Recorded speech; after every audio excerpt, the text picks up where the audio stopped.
Hi! Welcome to Rama Telugu కథలు. ఈరోజు పొడుపు కథొచ్చి 'కలి కాని కలి'. ఏమి కలి? దీనికి ఆన్సర్ కథ చివరిలో చెప్తా. ఈరోజు కథ పేరు 'ఎవరు సన్యాసి'. ఒకనాడు మిట్ట మధ్యాహ్నం వేళ ఇద్దరు సన్యాసులు నందుడు, సునందుడు అనేవాళ్ళు అరణ్య మార్గాన పోతున్నారు. వాళ్ళు గురువైన జ్ఞాననేత్రుడి ఆశ్రమం అక్కడికి చాలా దూరంలో ఉంది. చీకటి పడకముందే ఆశ్రమం చేరాలని వాళ్ళిద్దరూ వేగంగా నడుస్తున్నారు.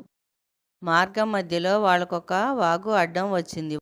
వాగులో ఉన్నవి మోకాళ్ళ లోతు నీళ్ళే. అయినా నీటి ఉధృత తీవ్రంగా ఉంది. యువ సన్యాసులిద్దరూ వాగు దాటే ప్రయత్నంలో ఉండగా దాని ఒడ్డున ఒక యువతి వాగునీటికేసి బెదురుచూపులు చూస్తూ కనిపించింది. ఎవరమ్మా నువ్వు? ఎక్కడికి వెళ్ళాలి అని ఆమెని సునందుడు ప్రశ్నించాడు. ఈ వాగు దాటితే మా పల్లె.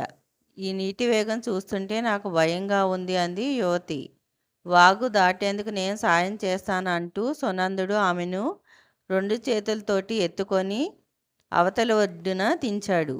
యువతి సునందుడికేసి కృతజ్ఞతగా చూసి తన పల్లెకేసి నడిచిపోయింది. ఆ తర్వాత సన్యాసులిద్దరూ గురువుగారి ఆశ్రమం కేసి నడవసాగారు. దారిలో 1-2 సార్లు సునందుడు పలకరించిన నందుడు పలకక మౌనంగా నడవసాగాడు.